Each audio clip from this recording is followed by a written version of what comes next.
के शुरू में हम डेटोन नामी एक गरीब इलाके में दाखिल होते हैं, जहां लोग रोजाना की बुनियाद पर जिंदा रहने के लिए जदोजहद करते हैं। यहां के बाशिंदों के टाइमर पर कभी भी 24 घंटे से ज्यादा वक्त नहीं होता। हमारा हीरो विल सेलस अपनी मां के साथ रहता है। आज मां का बर्थडे है, लेकिन वो परेशान है। इसके पास सिर्फ 3 दिन बचे हैं और इसे बिजली का बिल और बैंक का कर्जा अदा करना है।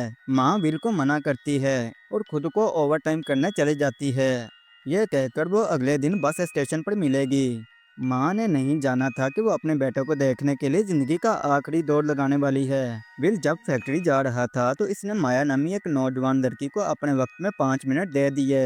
इस दुनिया में मेहरबानी भी वक्त की शक्ल में होती है। फैक्ट्री पहुंचकर विल का दोस्त बताता है कि चीजों की कीमतें बढ़ गई हैं। अब एक कप कॉफी या बस का किराया भी पहले से ज्यादा वक्त लेगा। यहाँ तक कि इनके पास काम पर जाने के लिए भी वक्त का मसला होगा। वो एक मुर्दा शख्स को सड़क पर देखते हैं, जिसका टाइमर 0 हो चुका था। डिटॉन सिटी में मौत इतनी आम थी कि लोग इसे नजरअंदाज कर देते थे।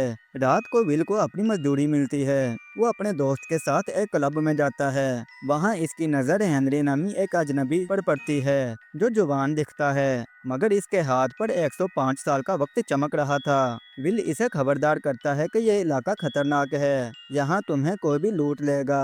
हेनरी लापरवाही दिखाता है। क्लब में फिलिप वाइडन नामी एक खतरनाक गैंगस्टर अपने साथियों के साथ हेनरी को लूटने आ जाता है। ये जानकर विल का खून खोल उठता है कि अमीर लोग गरीबों को जिंदा रहने का वक्त भी नहीं देते। हेनरी खुद को टॉयलेट में छुपा लेता है और उल्टी करता है। विल बाहर खड़े गैंगस्टर के साथ लड़ता है और हेनरी को लेकर एक पुरानी इमारत में छुप जाता है। छुपने की जगह पर हेनरी विल को बताता है कि वो न्यू ग्रीन विच से है, जहाँ के सब लोग अमीर हैं। विल पूछता है कि वो इतना वक्त क्यों लेकर घूम रहा है। हेनरी एक खौफनाक हकीकत बताता है कि मैं जीते जीते थक चुका हूँ, अब जीना नहीं चाहता। इतना वक्त मेरे लिए कोई मायने नहीं रखता।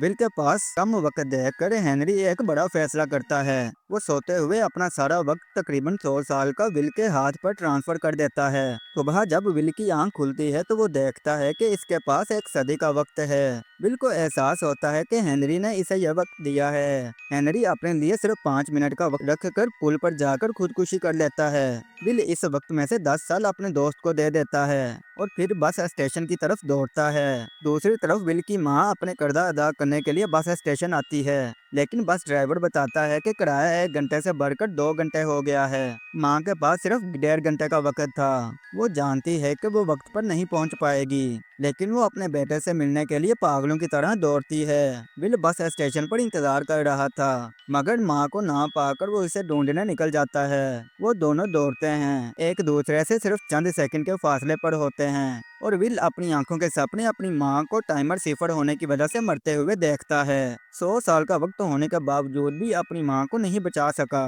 इस लम्हे कसम खाता है कि वो इस निजाम को खत्म कर देगा, जो गरीबों का वक्त चुरा कर इन्हें मार रहा है। हेनरी की मौत की तफ्तीश शुरू हो जाती है और टाइम कीपर्स, जो कि इस वक्त की पुलिस हैं, को पता चलता है कि विल नामी एक शख्स टाइम जोन पार करके ग्रीनविच, जो कि अमीरों का शहर है, उसमें जा रहा है। टाइम कीपर के सरबराह रे को शक हो जाता है कि विल ने ही हेनरी का टाइम चुराया है। विल ग्रीनविच पहुंचता है, जहां हर शख्स के पास हजारों साल का वक्त है। वो अपना वक्त इस्तेमाल करके एक 5 स्टार होटल में रहता है और वहाँ की अमीर दादी सिल्विया वेस को देखता है। सिल्विया वहीं खाना खा रही थी। विल एक वेटर से पूछकर एक बड़े कैसीनो में जाता है, ताकि अमीरों से पोकर खेलकर मजीद वक्त जीते और इन पर दबाव डाले। कैसीनो में विल का सामना सिल्विया के फादर से होता है, जो इस शहर में सबसे अमीर और ताकतवर था और लोगों को सूद पर कर्जा देता था।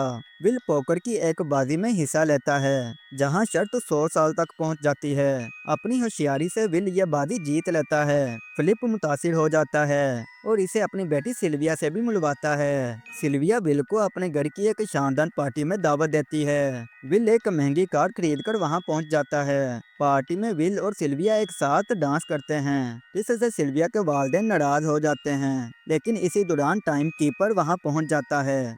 टाइम कीपर रे पार्टी में आकर विल को पकड़ लेता है और इससे पूछगछ करता है कि इतना वक्त कहां से आया। विल सच बताता है, लेकिन रे को यकीन नहीं आता।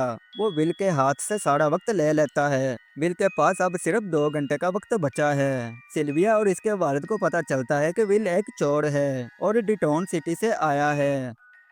बिल फौरन टाइम कीपर को मारता है। डे पर बंदूक तानता है और सिल्विया को जबरदस्ती अपनी कार में बैठाकर भाग जाता है। सिल्विया इस पर चीखती है, लेकिन विल इसे बताता है कि इसके फादर की हाई इंटरेस्ट की वजह से डिटोन में कई लोगों की जान चली गई है। इस बहस के दौरान इनकी कार का टायर पंक्चर हो जाता है और वो हादसे का शिकार होकर बेहोश हो जाते हैं। मौका देखकर गैंगस्टर वाइडर वहां पहुंच जाता है, जो विल का पीछा कर रहा था। वो विल का वक्त देखता है, जो अब सिर्फ 2 मिनट बचा है। फिर सिल्विया का सारा वक्त चुराकर वहां से भाग जाता है।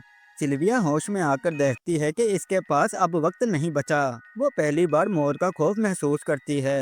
विल सिल्विया को अपने दोस्त के पास ले जाता है, जिसे इसने 10 साल का वक्त दिया था। वो देखता है कि इसका दोस्त शराब पीकर वो वक्त भी गवा चुका है और मर चुका है। विल समझता है कि सिर्फ वक्त देने से मसला हल नहीं होगा। विल सिल्विया की इयर रिंग्स बेचकर थोड़ा वक्त हासिल करता है और सिल्विया को डिटोन सिटी में अपने घर में ले जाता है। सिल्विया पहली बार गरीबों को जीने के लिए घंटों का काम करते हुए देखती है। इसे अपने वालिद की जालिमाना हकीकत का एहसास होता है। वो विल के साथ मिलकर वक्त का निजाम बदलने का फैसला करती है। जय सिल्विया के फादर के पास जाकर रिश्वत लेने से इनकार कर देता है और कहता है कि सिल्विया अब मुजरिम है।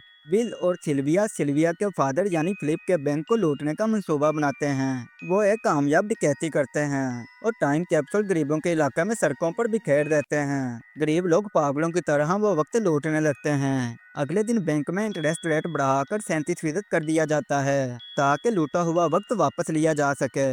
विल और सिल्विया अब एक बड़ा हदफ बनाते हैं। सिल्विया खुद को हथियार डालने का बहाना बना करके अपने फादर के दफ्तर जाती है। विल गार्ड बनकर इनका पीछा करता है। वो दोनों मिलकर फिलिप को अगवा कर लेते हैं। वो इसे वहां ले जाते हैं जहां इसने 1 मिलियन साल का कैप्सूल छुपा रखा था।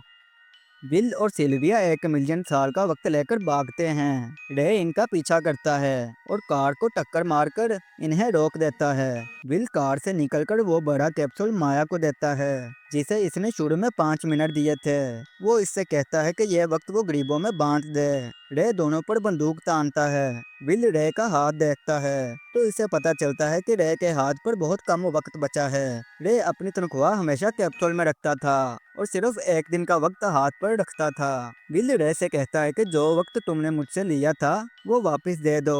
रे के हाथ का टाइमर भी 0 हो जाता है और वो वहीं पर मर जाता है। सिल्विया और विल रे की कार से इसका टाइम कैप्सूल चुराकर भाग जाते हैं। 1 मिलियन ईयर के वक्त की तकसीम से सारा सिस्टम दरहम बरहम हो जाता है। अमीरों और गरीबों का फर्क खत्म होने लगता है। मूवी के आखिर में विल और सिल्विया एक और बैंक के बाहर नजर आते हैं, जिससे पता चलता है कि इनका मिशन अभी खत्म नहीं हुआ है। वक्त अब सबके लिए बराबर होगा। इसी के साथ कहानी एंड हो जाती है। अगर आपको हमारी वीडियो पसंद आई तो काइंडली चैनल को सब्सक्राइब, वीडियो को लाइक जरूर कीजिए।